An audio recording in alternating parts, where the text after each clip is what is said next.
Okay, we have to rationalize this right here. As you can see, it's a big fraction, and rationalization is a way of taking out sort forms, anything in sort form from the denominator of a fraction.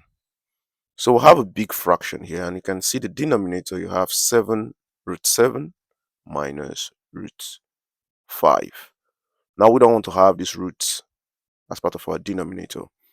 Now, if we had something like this, root, let's say root 2 over root 3, to take this out, I would just multiply the numerator by root 3 and multiply the denominator by root 3.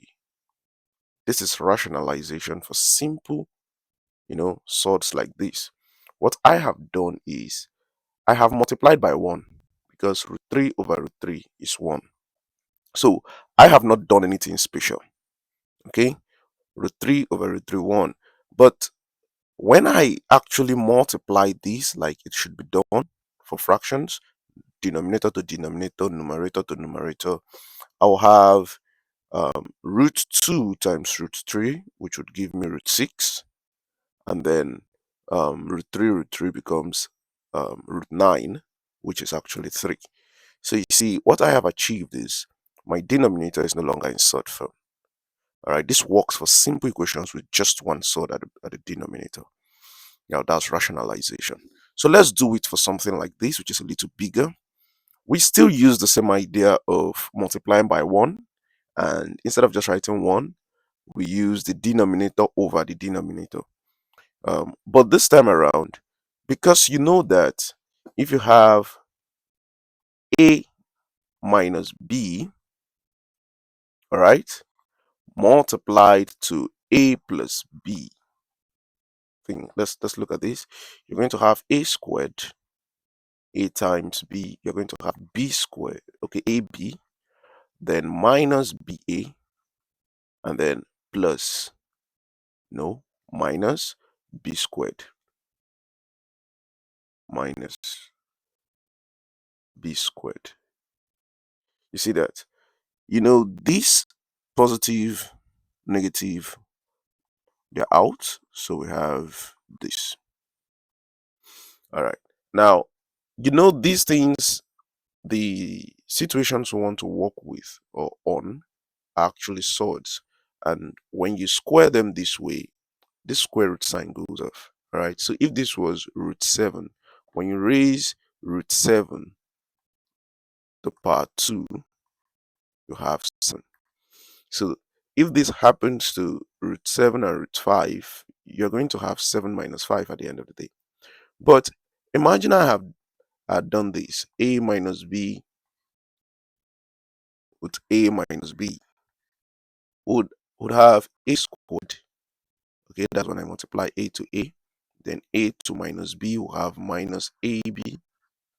Minus b to a will have minus ab. The minus b to minus b will have plus b squared. Right? And then you see we're having a squared minus 2ab plus b squared. We have a problem here. If this was in surd form like this, if a was root 7, it would still be root 7 here. So instead of multiplying by exactly the same thing, let us change the sign in the center of this and have something like this instead, so that we are sure that we're not having any surd again. Provided we're using this as our numerator and our denominator, we're still multiplying by 1. Wouldn't change anything. So let's get started. So 5 root 7 minus 7 root 5 all over root 7 minus root 5. So I will multiply by, like you can guess, root 7 plus root 5, because I want to do something like this. I don't want to have this at the end of the day, so I won't use exactly the same. All right, so over root 7 my plus, same plus root 5. The reason I'm using the same thing is so that at the end of the day, I'm multiplying by 1. I'm not changing this equation because I just multiplied this equation by 1. This is basically 1. When you divide something by itself, it's just 1. All right. Now, we're not going to divide it by itself. We're actually going to multiply because you know our goal is to get the surds out. So root 7 minus root 7, like I did here, multiplied by root 7, sorry, like I did here, is root 7 raised to power 2, and the answer is 7. So I'll just go straight a little because there's a denominator, 7. Okay, then root 7 multiplied by root 5, we have positive sign there, plus root 35. Okay, make that a little longer for everybody. All right, minus root 5 multiplied by root 7 is minus root 35. Then minus root 5 to plus root 5, it should be minus 5. Okay, that was our denominator. Decided to start there. Okay, um our numerator then would be okay, let me take that line again. It was funny the first time. Oh, the great line. Okay, let's multiply the numerator now. This by this, you see, root 7 will give us 7, like what we had here.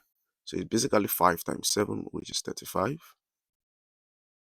And then this to this. So we still have this 5 out here. Then 7 times 5 in a root form is a positive sign. So plus 5 out here. 7 times 5, 35 in there. Because they are both roots, so multiply them. Okay. Now minus, plus, so minus. 7 still out there. There's no number out here to multiply it to. So multiply those in amongst themselves. We're 35. Out here, nobody out here, minus 7. In here, oh, 5. Because root 5 is 5. So this is 35, just like this. So this is plus 35 minus 35. Gone. So there's 5 this minus 7 this. So just like 5x minus 7x. The answer is minus 2 that. So write minus 2 root 35 over this goes with that. They're gone. All right, so 7 minus 5. 7 minus 5 is 2. All right, so these can go with this. So we're left with minus root 35. I think that's pretty easy.